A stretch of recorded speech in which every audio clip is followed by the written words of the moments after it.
오늘 우리가 함께 볼 말씀은 요한복음 15장입니다.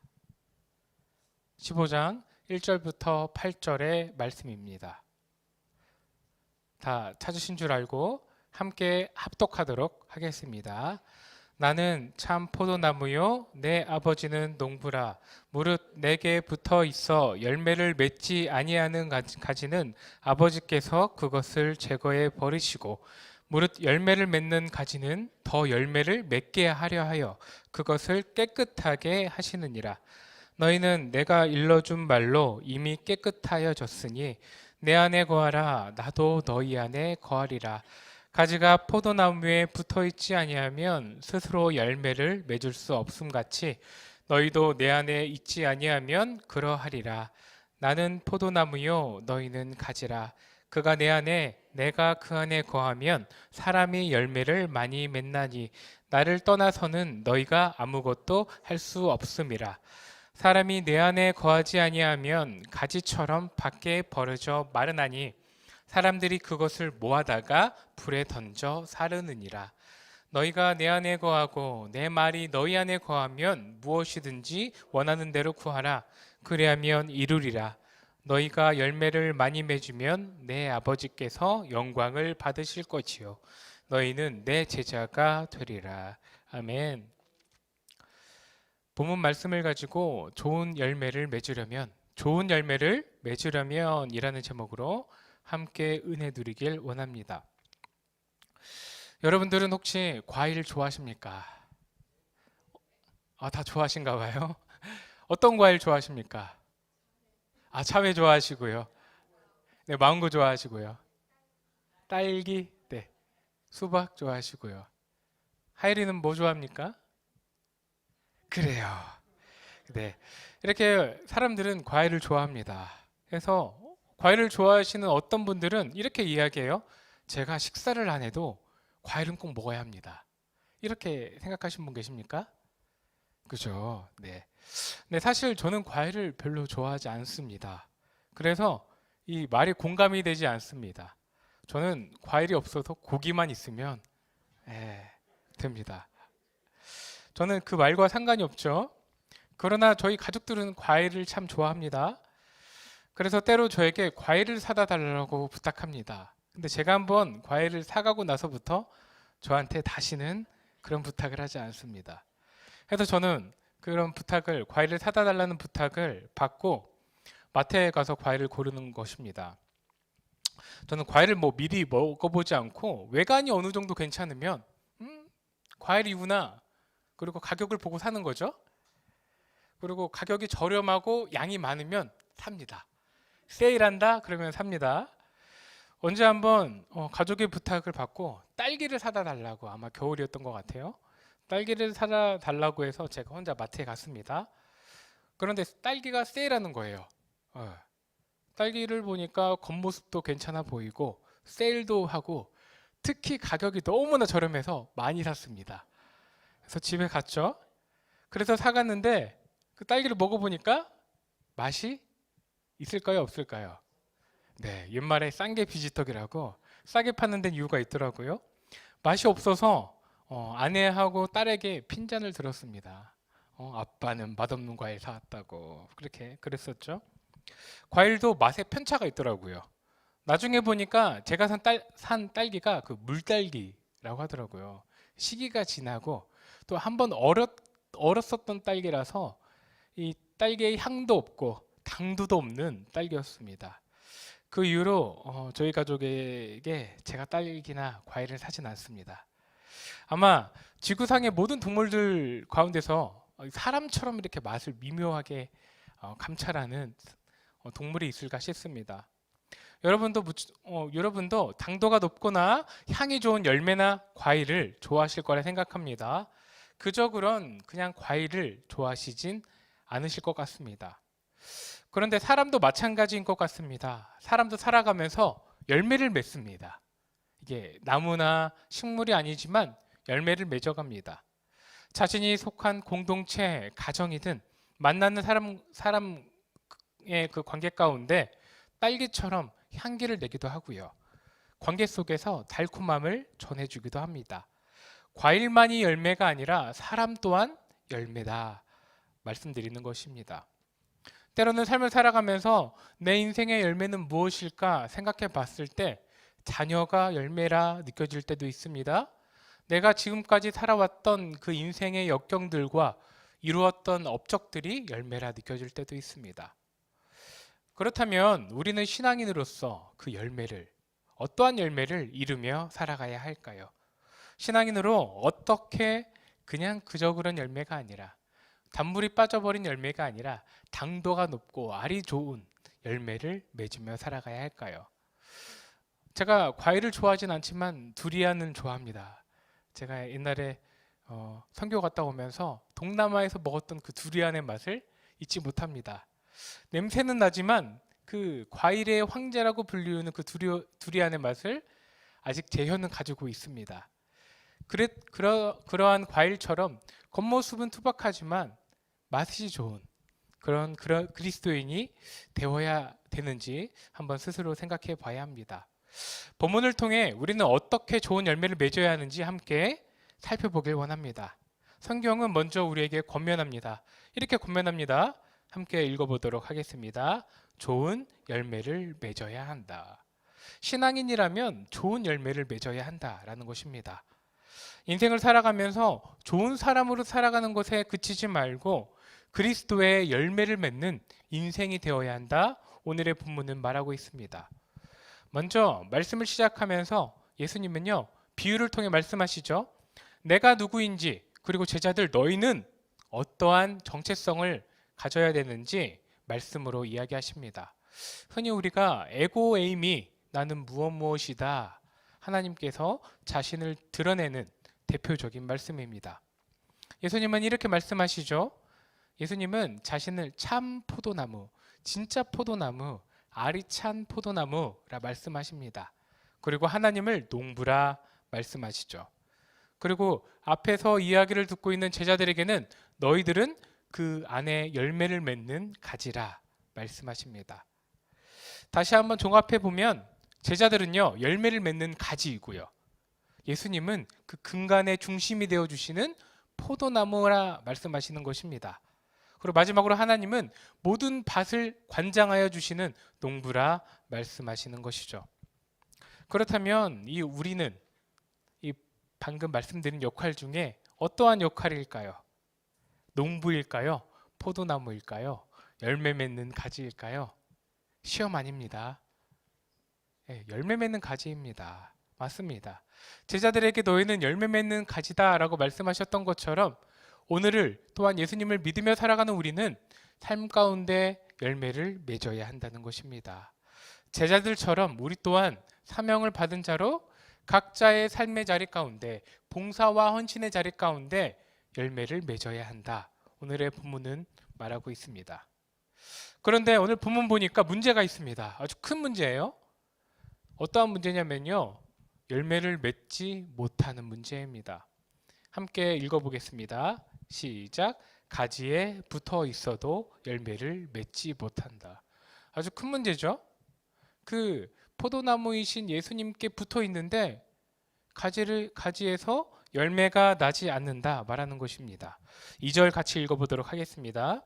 무릇 내게 붙어 있어 열매를 맺지 아니하는 가지는 아버지께서 그것을 제거해 버리시고. 아멘. 포도나무에 가지는 붙어 있지만 열매를 맺지 않는 가지가 있다라는 것이죠. 상식적으로 이해가 되지 않습니다. 나무에 가지가 붙어 있는데 영양분을 공급받고 있는데 왜 열매를 맺지 않는 것일까요? 비유를 풀어본다면 예수님은 믿고 있지만 예수님을 믿고 있는 삶에서도 그리스도의 열매가 드러나지 않을 수 있다라는 것입니다. 우리가 신앙임에도 불구하고 예수님이 드러나지 않을 수, 그분의 열매가 드러나지 않을 수 있다라는 것이죠. 본래의 역할, 열매를 맺어야 되는 역할을 우리 또한 감당하지 못할 수 있다라는 것입니다. 열매를 맺지 못하는 가지에 대해서 또 이렇게 얘기하셨죠. 아버지 하나님께서 제거해 버리신다. 이 말씀을 들으면 무섭습니다. 열매를 꼭 맺어야 되겠다. 일단은 무슨 열매인지 모르겠지만 그것이 맛이 없든 맛이 있든 열매를 맺어야 되겠다라는 생각이 들기도 합니다. 우리는 살면서 옳다고 생각하는 열매를 맺습니다. 내가 좋다고 생각하는 열매가 한편으로는 나만 좋다고 생각하는 열매일 수 있다 생각합니다. 내가 하나님께 봉사와 헌신의 자리 가운데 그 포도나무에 붙여서 사역을 하고 봉사를 하고 헌신을 하지만 그 열매가 하나님과 상관없는 열매일 수 있다라는 것이죠. 때로 사람들이 이야기합니다. 내가 쌓아놓은 인생의 열매를 보고 와, 존경합니다. 아니, 어떻게 그렇게 하셨습니까? 어떻게 그러한 업적을 이루셨습니까? 라고 이야기할 수 있습니다. 그러나 그 열매를 가지고 하나님 앞에 나아갔을 때 하나님은 너는 열매를 없다. 열매를 가지고 있지 않다라고 말씀하실 수 있다라는 것이죠. 우리가 인생을 살아가면서 예수 그리스도를 품고 살아가면서 어떻게 열매를 나타내야 할까요? 고린도전서는 그 성령의 열매에 대해 이야기합니다. 같이 한번 읽어보도록 하겠습니다. 준비 시작.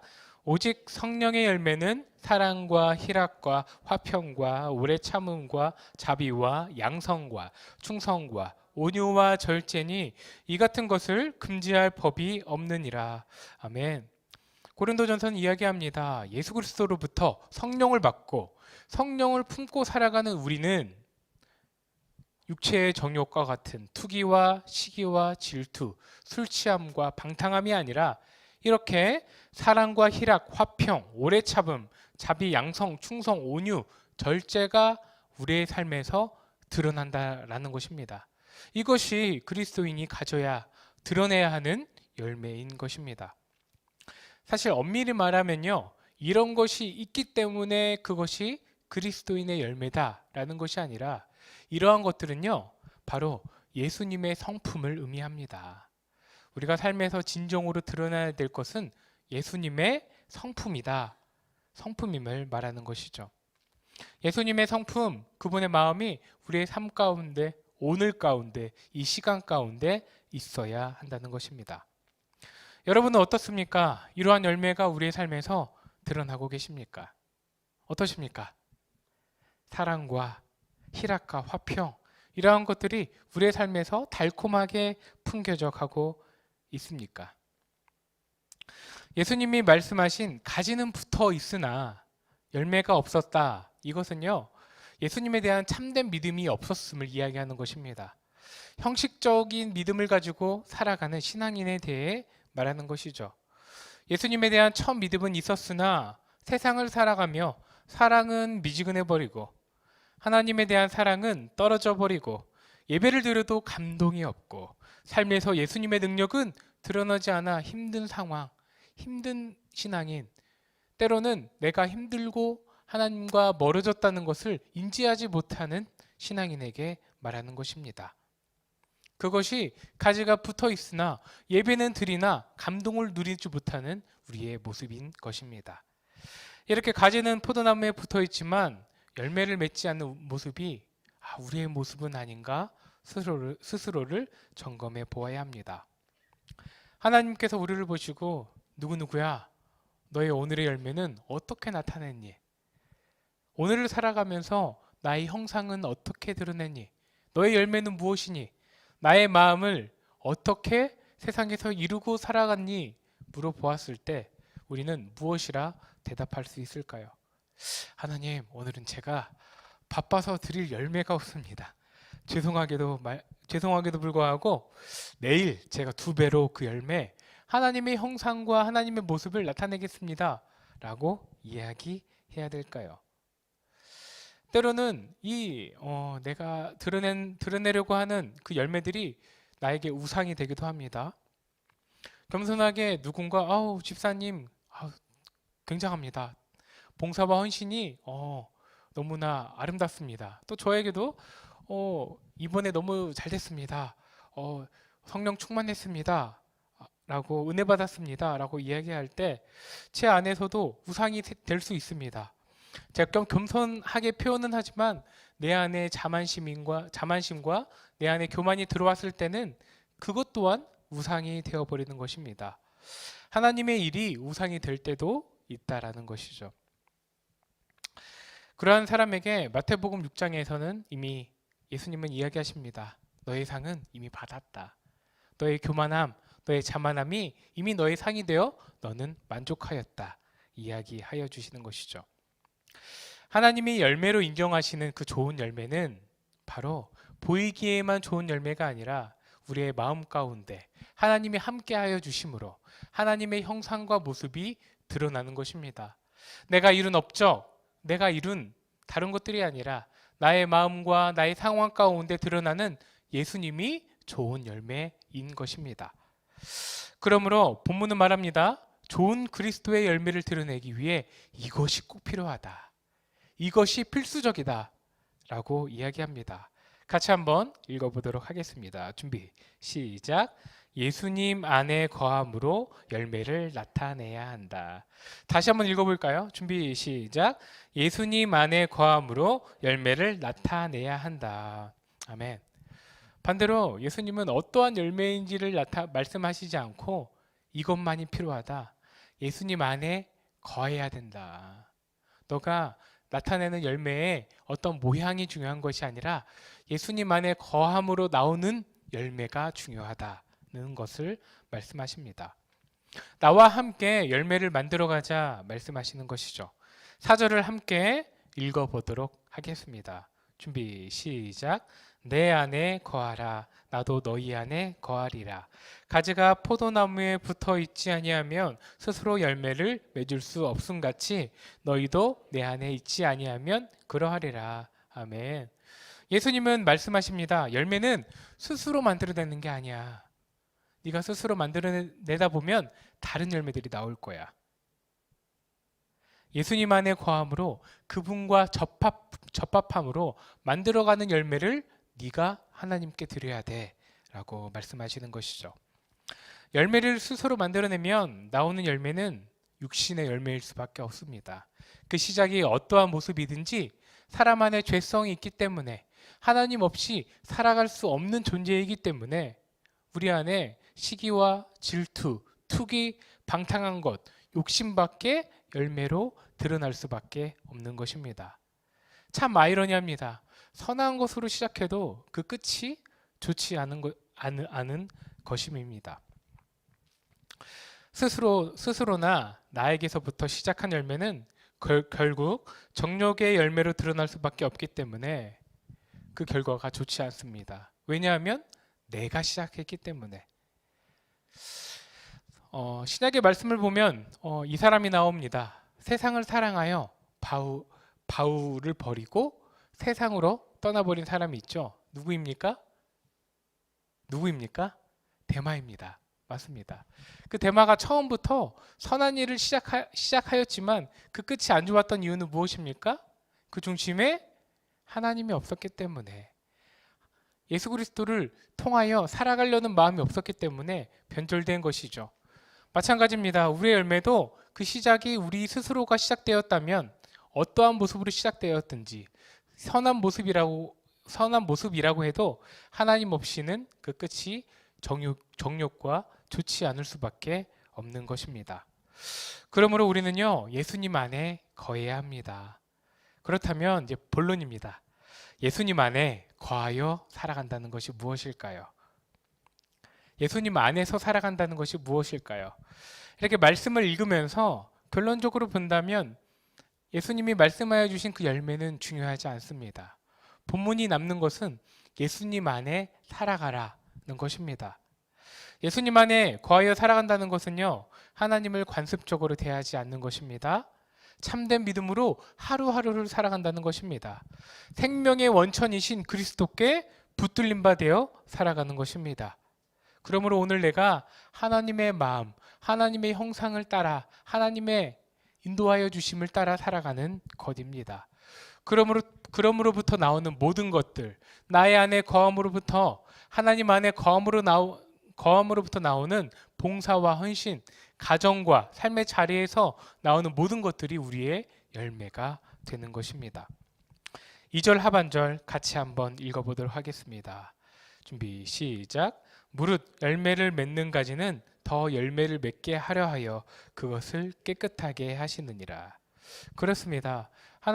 예수님은 말씀하십니다. 이렇게 하나님 안에서 열매를 잃어갈 때 더하여 주신다. 누가? 예수님이. 하나님께서 더하여 주시는 은혜가 있다 이야기하여 주십니다. 여기서 까타로스라는 단어가 있습니다. 바로 이 깨끗하다, 깨끗하게 라는 단어입니다. 우리가 하나님 안에서 열매를 맺어 살아갈 때 그분이 더욱 깨끗하게 하여 주신다라는 것이죠. 이 깨끗하게 하여 주신다라는 비유를 가지로서 하면요, 우리가 인생을 살아가며 우리 안에 나오는 정욕들과 우리 안에 나오는 욕심들, 그러한 잘라버려야 되는 가지들, 가지치기 해야 되는 가지들을 하나님께서 허락하여 주시고 잘라버리게 하여 주신다라는 것입니다. 인생을 살아가면서 언제나 성령이 충만할 수는 없습니다. 그래야 하면 너무 좋겠죠. 저 또한 마찬가지입니다. 언제나 신앙에 업다운이 있습니다. 그럼에도 불구하고 하나님께서는 이 깨끗하게 하여 주신다 말씀하여 주시는 것이죠. 때로는 그 가지치기를 당할 때 가지의 입장에서, 나무의 입장에서 보면 굉장히 아플 것 같습니다. 세상을 살아가면서 고난과 어려움이 이러한 가지치기가 아닐까 싶습니다. 세상을 향하여 나의 눈을 뜨고 바라봤던 그 정욕의 순간들을 가지침으로 하나님께 돌리는 것입니다. 세상에서 넘어질 때는 항상 연약한 것으로, 나의 부족한 것으로 넘어지는 것을 우리는 확인할 수 있습니다. 하나님께서 만져주시는 것이죠. 온전히 우리가 인생 가운데 열매를 맺을 수 있도록 가지치기 해주시는 것입니다. 이렇게 예수님 안에 거할 때, 예수님 안에 살아갈 때 우리는 열매 맺을 수 있습니다. 믿으십니까? 믿으십니까? 아멘.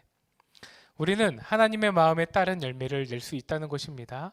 그분이 하나님 안에 거할 때 그분이 우리를 인도하여 주시며 가지치기 해주시고 하나님 안에 거하는 모든 것들을 열매로 귀하게 여겨 주십니다. 마지막으로 두 말씀을 보도록 하겠습니다. 7절과 8절입니다. 같이 한번 읽어보겠습니다. 너희가 내 안에 거하고 내 말이 너희 안에 거하면 무엇이든지 원하는 대로 구하라. 그리하면 이루리라. 너희가 열매를 많이 맺으면 내 아버지께서 영광을 받을 것이요 너희는 내 제자가 되리라. 아멘. 7절 8절 말씀 보니까 이렇게 너희가 내 안에 거하면 열매를 맺으며 살아가면 너희가 구하는 모든 것들을 이루어 주겠다 말씀하여 주십니다. 보통 이 말씀은 우리가 기도를 할 때 붙잡는 말씀입니다. 하나님 안에 거할 때, 하나님의 마음으로 살아갈 때 우리의 기도와 우리의 인생을 그분이 붙잡아 주신다 말씀하여 주시는 것입니다. 말씀을 정리합니다. 우리가 인생을 살아가며 오늘의 본문은 이야기합니다. 열매를 맺어야 한다. 여러분들과 저에게 권면합니다. 다른 열매가 아니라 옳은 열매입니다. 알이 꽉 찬 열매입니다. 하나님이 받아주시는 열매입니다. 어떻게 그 열매를 맺을 수 있었습니까? 하나님 안에 거함으로. 하나님 안에 거하며 살아갈 때 하나님께서 우리 가운데 열매를 맺게 하여 주십니다. 때로는 고난과 어려움이 찾아올 때도 있습니다. 오늘의 말씀을 보니까 그 고난과 어려움은 옳은 열매를 맺기 위해 하나님이 우리를 가지치기 하여 주시는 것입니다. 말씀을 듣는 성도님들 가운데 하나님 안에 살아감으로 그럼에도 불구하고 고난과 역경 가운데 있습니까? 힘듦이 있습니까? 믿음으로 선포하고 생각하십시오. 하나님께서 여러분들을 가지치기 하고 계시는 것입니다. 옳은 행실로서 살아갈 수 있도록 또한 옳은 열매를 얻기 위해 하도록 여러분들을 가지치기 하여 주시는 것입니다.